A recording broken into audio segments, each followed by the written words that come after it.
Hello दोस्तों, तो कैसे हैं आप सब। स्वागत है एक और नई वीडियो में। दोस्तों आज के वीडियो में सहारा इंडिया के बहुत ही बेहतरीन अपडेट के बारे में हम बात करने वाले हैं और सहारा इंडिया रिफंड को लेकर के माननीय सुप्रीम कोर्ट का आदेश क्या आया है और उसमें क्या क्या पॉइंट्स लिखे हैं उसको हम स्टेप बाय स्टेप आज डिस्कस करने वाले हैं। जैसा कि आप देख सकते हैं मेरे हाथ में जो एक PDF फाइल है, अभी इसको जो है मैं अपने डिस्क्रिप्शन में दे दूंगा, इसको आप डाउनलोड करके पढ़ भी सकते हैं। तो इसमें क्या क्या पॉइंट्स आए हैं, 26 जनवरी अभी जल्दी बीता है, तो उसमें कुछ नए नियम कानून लागू हुए जिससे कि अपडेट आया कि सहारा इंडिया का पैसा रिफंड होना चाहिए या कब होना चाहिए, क्या उसमें डेट्स हैं, कैसा और नए नए उसमें कुछ अपडेट्स आए हैं, उसके बारे में जो है आज हम डिस्कस करने वाले हैं। तो जैसा कि आप इसमें देख सकते हैं कि ये जो लिखा है अभी मैं इसको स्क्रीन पे भी आपको दिखा दूंगा और डिस्क्रिप्शन में भी इसका लिंक दे दूंगा। दोस्तों यहाँ पे लिखा है कि in the supreme court of India civil appeal jurisdiction, यानी कि सुप्रीम कोर्ट का आदेश आया है कि सहारा इंडिया से मतलब उनका क्या कैसे क्या न्यूज इसमें है उसको अभी एक एक करके हम पढ़ते हैं तो उसको समझ में आता है। दोस्तों आदेश मैं इसलिए बता रहा हूँ कि इस नियम कानून का मैं समरी अगर आपको बताऊं तो इसमें ये लिखा है कि सुप्रीम कोर्ट ने ये बताया है कि जो पैसा मतलब यानी कि सहारा में जमा था वो पैसा जो है सहारा से सरकार के पास गया है। अब उस गवर्नमेंट की तरफ से पैसा जो है आपको यानी कि रिफंड किया जाएगा। उस रिफंड करने के कुछ स्टेप्स हैं जिसको आपको फॉलो करना है। जब अगर उसको आप सही से फॉलो करते हैं तभी वो पैसा आपको जो है मिलेगा। तो चलिए थोड़ा सा पीछे आपको ले चलूँगा मैं। अभी जुलाई 2023 में क्या किया गया पैसा रिफंड करने के लिए, एक जो है माननीय अमित शाह जी की तरफ से जो है एक पोर्टल बनाया गया CRS रिफंड का। तो उसमें क्या हुआ, उसमें ये बताया गया कि आप लोग को जो है अपना फॉर्म फिल करना है, अपना क्लेम मतलब जो भी आपके पास रिसिप्ट नंबर है उसको जो है उसको लेकर के अपना आधार कार्ड, पैन कार्ड और भी जो ढेर सारे डॉक्यूमेंट्स होते हैं, जितना रसीद संख्या, मेंबरशिप नंबर है, वो सब लेकर के आपको उस पोर्टल पे रजिस्टर करना है। उसके बाद क्या होगा, 45 दिन की कार्यवाही के बाद अगर आपका सभी डॉक्यूमेंट वेरिफिकेशन सही आता है तब आपको जो आपका पैसा दिया जाएगा। दोस्तों यहाँ तक मामला एकदम ठीक था, काफ़ी लोगों ने ऐसा किया भी और कुछ लोग को पैसा मिला भी, ये चीज़ें बिल्कुल सही हैं। लेकिन उसमें क्या हुआ, उसके बाद कुछ लोगों का क्या हुआ, फॉर्म रिजेक्ट हो गया ड्यू टू डिफिशियंसी कम्युनिकेटेड। ऐसे में क्या हुआ कि ये इसलिए हुआ कि लोग जो है जल्दीबाजी में, इतना ज़्यादा जल्दीबाजी में फॉर्म अप्लाई कर दिए हैं कि उनका जो फॉर्म है किसी ना किसी रीजन से रिजेक्ट हो गया, डिफिशियंसी कम्युनिकेटेड आ गया। अब इस कंडीशन में क्या हुआ, जब गवर्नमेंट की तरफ से ऐसा पाया गया कि बहुत से लोगों का फॉर्म रिजेक्ट हो रहा है, उनको फिर से फॉर्म फिल करने का जो है मौका मिलना चाहिए। तो उसमें क्या किया गया कि एक रीसबमिशन पोर्टल का एक नया पोर्टल जो है लॉन्च किया गया, रीसबमिशन पोर्टल। उसमें ये बताया गया कि जिन लोग का फॉर्म रिजेक्ट हो गया है, डिफिशियंसी कम्युनिकेटेड है, उसको क्या कर सकते हैं, वो लोग रीसबमिट कर सकते हैं।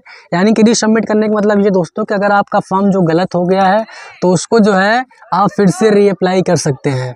यानी कि इसमें ढेर सारे नियम से लिखे जो मैं आपको बता रहा हूँ, उसका समरी में बता रहा हूँ। इसको अगर आप पढ़ेंगे तो जो है ये लगभग 4-5 पेज में है। तो उसमें क्या हुआ कि आप जो है अपना रीसबमिट फॉर्म कर सकते हैं। अब ऐसे में क्या हुआ, कुछ लोग का जो है ये कंडीशन देखने में दिक्कत ये आ रहा है कि उनका मेंबरशिप नंबर तो सही है लेकिन तब भी गलत बता रहा है, आधार कार्ड बैंक स्टेटस सीड नहीं है वो गलत बता रहा है, और ढेर सारे दिक्कत जो है सामने आपको देखने को मिल रहे हैं। ऐसे में बहुत से लोग का कहना ये है कि ये जो यूट्यूब पे लोग वीडियो बनाते हैं, गलत इन्फॉर्मेशन पहुंचाते हैं, तो भाई ऐसा बिल्कुल नहीं है। हम जो वीडियोस बनाते हैं वो रिसर्च के माध्यम से बनाते हैं, हम सर्च करते हैं कि हाँ क्या सही है क्या गलत है, डॉक्यूमेंटेड वीडियो हमारा रहता है। हम कोई जो है प्लान करके नहीं बनाते हैं कि हमें बस वीडियो बना देने से मतलब है। हम ये सोचते हैं कि जो भी अपडेट्स गवर्नमेंट की तरफ से आ रहा है हम आप तक सही और सटीक जानकारी पहुंचाएं। तो आज के वीडियो में हम यही डिस्कस करने वाले हैं कि जो है रीसबमिशन पोर्टल पे भी हम आ गए, अपना फॉर्म रीसबमिट भी कर लिया, 45 डे हमारा कंप्लीट भी हो गया। अब उस कंडीशन में भी अगर पैसा आपका नहीं आता है तब आपको क्या करना है। तो दोस्तों ऐसे में क्या है कि पैसा जो है बहुत लोग का आया भी है। अभी जल्दी मैं आपको एक जो है न्यूज़ कटिंग सामने आया है, अभी मैं आपको स्क्रीन पे शेयर कर दूंगा। उसमें ये लिखा है कि लगभग 2.5 लाख लोगों को 241 करोड़ रुपया जो है मिल चुका है। वो अमित शाह जी ने ऐसा बताया है और ये चीज़ें बिल्कुल सही भी हैं, क्योंकि जो मिला है वो जैसे कि उसमें जो है रीसबमिशन पोर्टल पे आप जाएंगे तो उसमें आपको देखने को मिलेगा फेज़ 1, फेज़ 2, फेज़ 3। तो फेज़ 1 वाले जो हमारे ग्रामीण निवेशक हैं, जो छोटे निवेशक हैं जिनका 10,000, 5,000, 4,000 ऐसे करके पैसा है, तो उन लोग को जो है पैसा मिला भी है। मतलब जिन लोग का कम अमाउंट है उन लोग को ऐसे 2.5 लाख लोग ऐसे हैं जिनको जो है पैसा मिला है लगभग 241 करोड़ रुपये बजट से। तो ऐसे में बहुत लोग को पैसा मिला है। लेकिन ऐसे में कुछ लोग अभी क्या कहेंगे, भाई आपको पैसा मिला, हमें तो नहीं मिला। आप ये बता रहे हैं कि आपको पैसा मिल गया। तो भाई देखो, इसमें जो है बहुत से लोग का पैसा फंसा हो सकता है। अभी जो मिला है इस वाले फेज में आप ना एलिजिबल हो, अगला फेज जो है उसमें एलिजिबल हो, या आपका डॉक्यूमेंट ही ना सही हो, या कुछ और ऐसी चीज़ें हैं जो आप मिस कर रहे हैं। तो वो सब चीज़ें आप एकदम करेक्टेड रखिए, क्योंकि जब अभी 26 जनवरी का जब अपडेट हुआ है तो उसमें अमित शाह जी का बहुत ही बड़ा बयान आया। हो सकता है अगला फेज बहुत जल्दी ही पेमेंट देना शुरू है, इसमें लगभग 20,000 रुपये तक का किस्त मतलब दिया जाएगा। तो उसके लिए आप एकदम अप टू डेट रहिए, अपना डॉक्यूमेंट सही रखिए और सब चीज़ें सही रखिए। ऐसे में जो है आपको थोड़ा सा लेकिन क्या करना है, पेशेंस बनाए रखना है।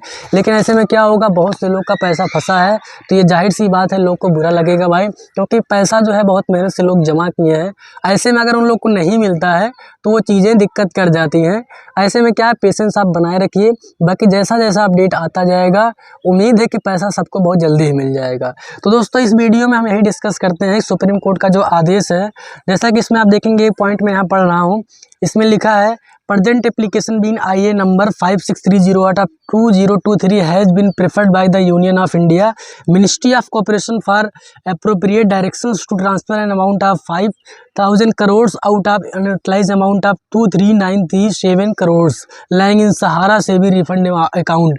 यानी कि कहने का मतलब ये है कि सहारा इंडिया जो हमारा सीबी अकाउंट, इसका पैसा जो है गवर्नमेंट को दिया गया है। और इसमें ये भी आगे लिखा है कि against the legitimate dues to depositors of Sahara group cooperative societies. तो सहारा के पास पैसा जो है वो सहारा के पास से पैसा गवर्नमेंट के पास आ चुका है, ऐसा इसमें बताया गया है। उसमें अभी जैसा कि पहला पॉइंट मैंने बताया, दूसरा पॉइंट देखिए दोस्तों, इसमें बहुत लंबा पेज है तो मैं सब पॉइंट्स तो नहीं बता सकता। अभी जो मैंने आगे आपको बताया है वो जो है आप अगर समझेंगे तो इसी का PDF का ही समरी है। लेकिन कुछ ऐसे पॉइंट्स हैं जिसको मैं हाईलाइट करके भी आपको स्क्रीन पर भी दिखा दूंगा।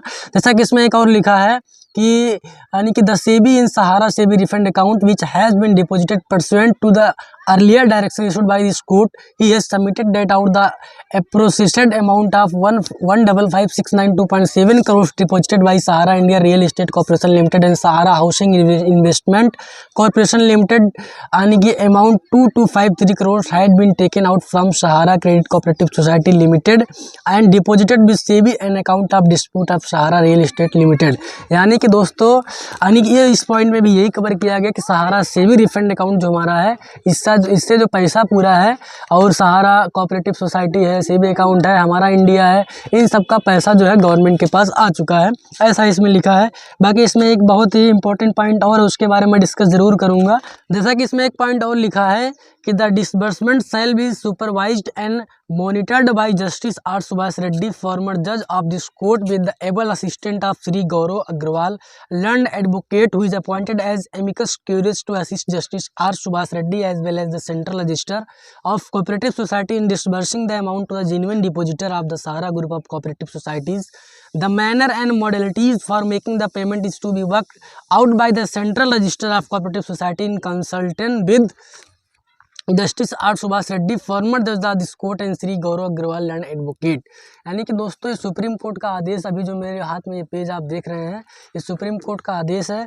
इसमें सब वेल मेंटेन डॉक्यूमेंट, इसमें सब सही सही लिखा है। जो भी चीज़ें इसमें लिखी हैं कि अगर आपने सहारा में पैसा रिफंड मतलब जो है पैसा जमा किया है तो आपको मिलेगा ज़रूर। अगर आप डॉक्यूमेंटेड जो है सही से करते हैं तो आपको पैसा जो है वो मिलना तय है। अच्छा, इसमें अगला पॉइंट और ये लिखा है कि यानी कि 15 lakhs per month paid to justice R Subhash Reddy, former जज of this court, and 5 lakhs per month be paid to Shri Gaurav Agarwal, learned amicus curiae towards their honorarium.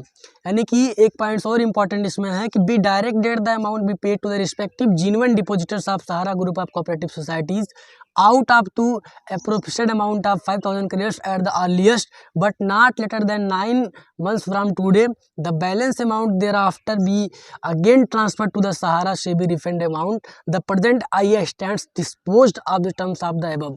यानी कि दोस्तों जैसा कि अभी जो मैं इसको पढ़ के दिखाया हूँ तो इसमें ये साफ साफ लिखा है कि पैसा जो है आपको मिलेगा लेकिन उसके लिए कुछ नियम कानून बनाए गए माननीय सुप्रीम कोर्ट आदेश की तरफ से और गवर्नमेंट की तरफ से ऐसा कुछ आदेश है जिसको आपको फॉलो करना है। अगर उसको आप फॉलो करते हैं तभी आपको पैसा मिलेगा, अन्यथा आपको पैसा नहीं मिलेगा। अब वो नियम कानून क्या है कि आपको जो है पोर्टल पे जाना है, सबसे पहले अपने सभी डॉक्यूमेंट के साथ अपना फॉर्म जो है सबमिट करना है। फिर 45 दिन की कार्यवाही के बाद अगर आपका सभी डॉक्यूमेंट सही पाया जाता है तो फेज वाइज आपके अकाउंट में पैसा ट्रांसफ़र होगा, तो उसको आपको चेक करना है। अच्छा, उसके बाद अगर आपका दिक्कत नहीं आता है तब आपको पैसा मिलेगा। अगर कोई डिफिशियंसी इशूज आता है तो आपको रीसबमिशन पोर्टल पे जाना है, रीअप्लाई करना है। अगर कुछ चीज़ें गलत हैं उसको जो उसके उस सोसाइटी के जानकार हैं उनसे कांटेक्ट करना है। तो दोस्तों आज की वीडियो में इन्हीं सब पॉइंट्स के बारे में डिस्कस करना था। अब इसमें कुछ चीज़ें ऐसी हैं जो हो सकता है मेरे समझ से बाहर हो, तो इसलिए मैं इसको डिस्क्रिप्शन में लिंक दे दूंगा। आप इसको अगर पढ़ेंगे, आप खुद पढ़ेंगे, हो सकता है आप मुझसे ज़्यादा जानते हो, तो आपको डाउट्स क्लियर हो जाएंगे कि आपको जो है देखो भाई, सहारा में पैसा अगर फंसा है तो आपको अप्लाई तो करना ही। अगर आप नहीं अप्लाई करते हैं तो पैसा मिलने का ऐसा कोई दूसरा उपाय नहीं है, उसका बस एक ही उपाय है कि आपको अप्लाई करना है। तो आपको अप्लाई करना है और इस आदेश को भी आप डिस्क्रिप्शन में से PDF डाउनलोड करके पढ़ लीजिएगा अच्छे से। इसमें जो भी नियम कानून लिखे गए हैं उसको आप पढ़िएगा, उससे आपको थोड़ा सा जो है राहत मिलेगा कि हाँ चीज़ें सही हैं और गवर्नमेंट के जो नियम कानून आए हैं हमें उसको फॉलो करना है। बाकी दोस्तों आज के वीडियो में इन्हीं सब टॉपिक के बारे में डिस्कस करना था। अगर इसमें कुछ पॉइंट्स आपको गलत लगे हैं या सही लगे हैं तो आप कमेंट सेक्शन में अपनी राय दे सकते हैं, या ऐसा होना चाहिए था कि नहीं हो